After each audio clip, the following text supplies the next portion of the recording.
Okay, welcome to this video on the blood-gas barrier.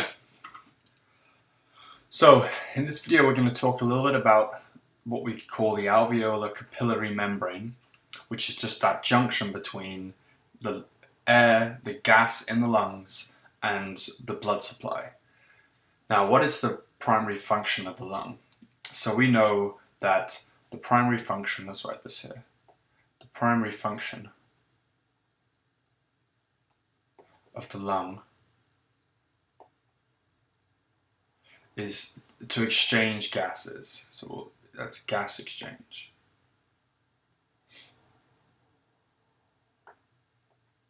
And what do we mean by that?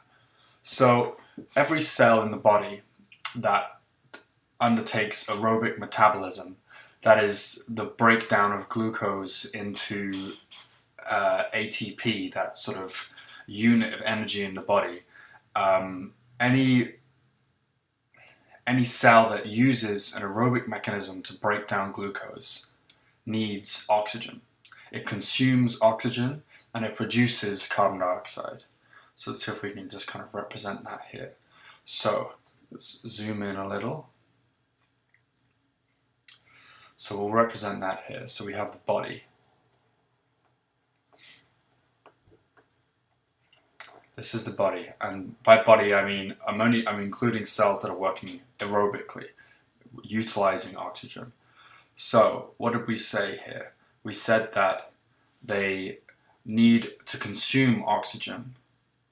So oxygen needs to come in, and as a result of the processes that take place, there is a production of carbon dioxide. It is one of the byproducts. So carbon dioxide is produced. So, and then we have this sort of cycle where all these cells need to utilize oxygen, and then throughout the process of creating energy for the body to perform its functions, there is production of carbon dioxide. So oxygen has to come in and carbon dioxide has to come out. Now, how do we get those gases to these cells? I mean, these cells are everywhere. Every cell that you can think of in your body is likely able to take part in aerobic metabolism, with some exceptions. So we need to deliver these gases to these cells, and in the case of carbon dioxide, we need to transport those waste products away from those cells and excrete them from the body. So there's this sort of import-export that has to go on. And that's really where the lungs and the blood-gas barrier come in and play a vital role. So the bloodstream is that's the most efficient way for us to deliver these gases and move these things around. So oxygen and carbon dioxide both dissolve in the blood, and oxygen binds to hemoglobin. We'll cover the sort of binding of hemoglobin and that sort of physiology around blood gas transport in the blood in a later video. This is just to sort of give an intuition around what the AC membrane is and how its role is important to sort of metabolism and in terms of bodily function. So we have to get oxygen to the tissues and CO2 from the tissues. Now, how do we do that? There isn't an inherent sort of internal source of oxygen in the body. I think that's that's kind of intuitive to people. We don't have a sort of internal supply of oxygen that we can deliver to our tissues. We have to import it, as it were, from the outside world. We have to get it from the air that we breathe. So this little diagram here is a simple diagram to really just represent an alveoli, which is the unit of gas exchange. Well, it's the alveolar capillary membrane, which is the sort of unit of gas exchange. So this is one alveoli. So right here, we have an alveoli.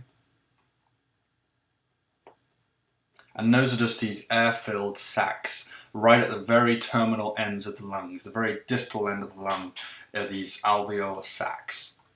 And these little alveolus. They're air-filled sacs. In here is atmospheric air, essentially, humidified atmospheric air. So it's 21% oxygen, it's 78% nitrogen. So there's oxygen molecules in here.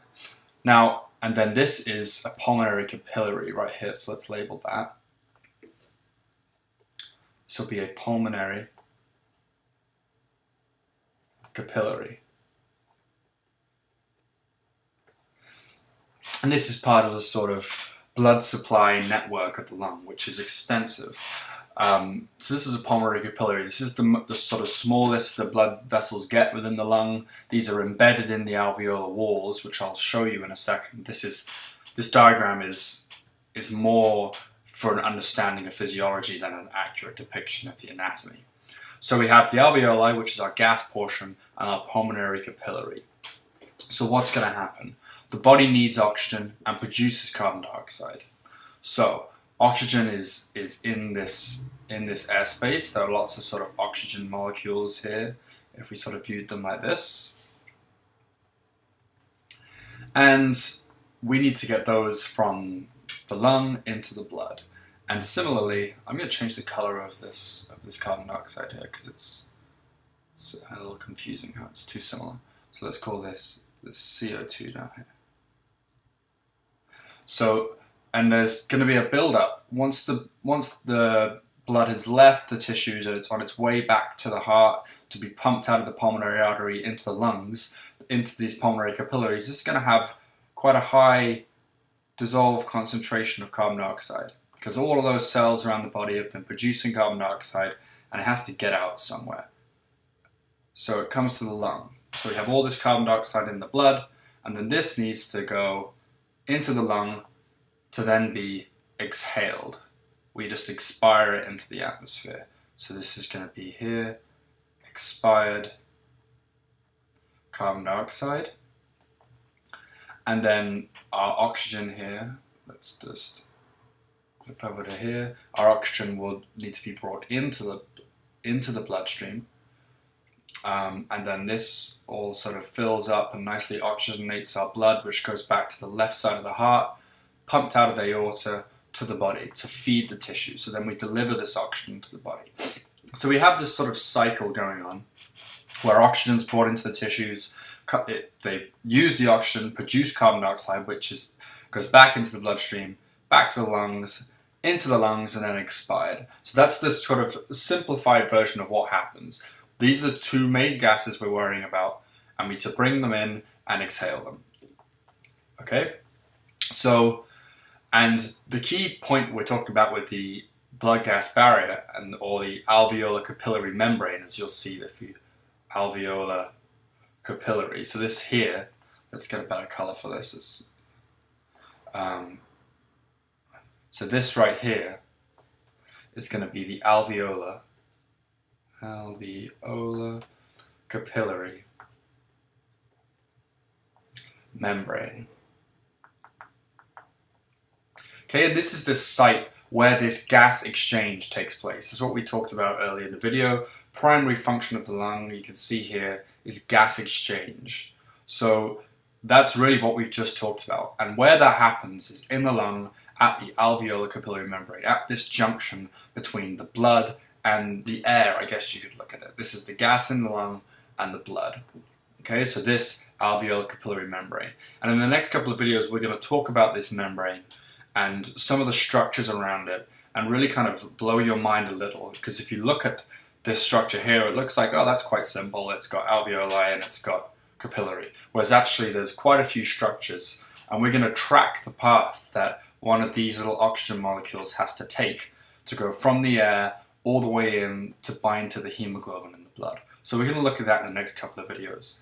But really this video was to get you introduced to why we care about the lungs. The primary function of the lung is gas exchange. So why do we care about gas exchange? What is that? Why do we need to bring in oxygen and get rid of carbon dioxide? And that's really what this diagram here represents.